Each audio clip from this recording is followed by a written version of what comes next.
好。今天呢，是新竹街口工程师跟我们天堂 M 的一个主题周的一个活动哦。那 Return to， 那也很谢谢呢我们天堂 M 呢对于呢这一次呢新竹街口工程师的一个大力支持。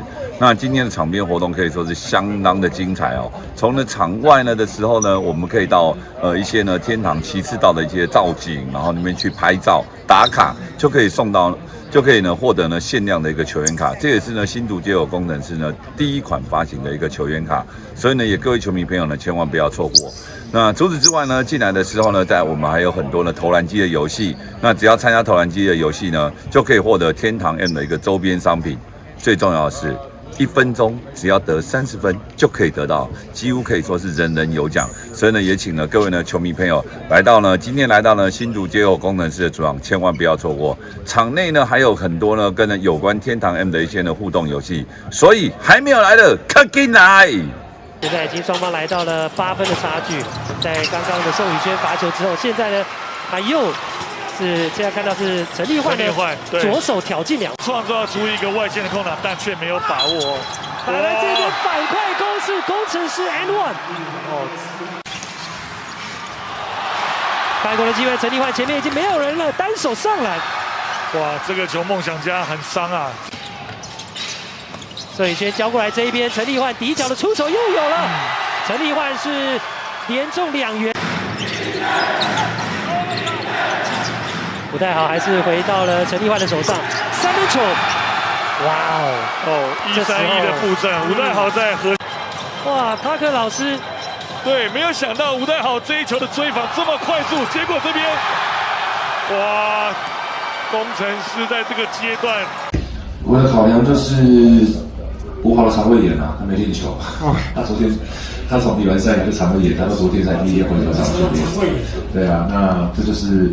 所以说，我说这个团队胜利的原因就在于说，今天当国豪的身体跟状况有问题的情况下，然后明义跟田浩在比赛场上面帮他顶住了他在球场上面的功能跟功效，对啊，那所以这是一个很大的一个团队的胜利。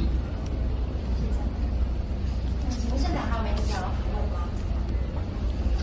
也请教一下教练，你觉得你们球队第4节拉开比分的关键是什么？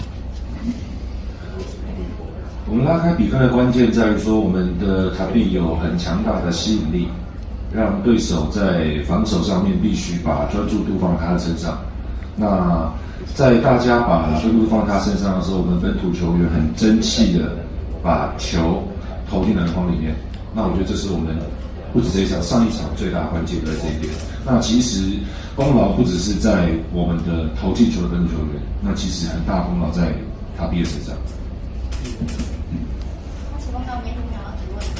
教练不好意思，想请问现在怎么看李佳瑞从就是可能上半场开始换他上来，他中间又老跑，然后到下半场又发挥的一个状况？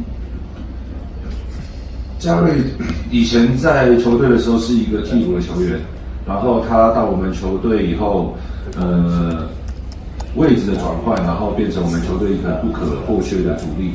那他在一个球季中，然后会遇到很多的问题跟低潮。那他在遇到低潮的时候，我们教练团的工作是信任他、保护他跟帮助他。那我们在他低潮期的时候，我们选择在球场上面保护他，让他的上场时间没有这么多，以至于他心情不会被击溃。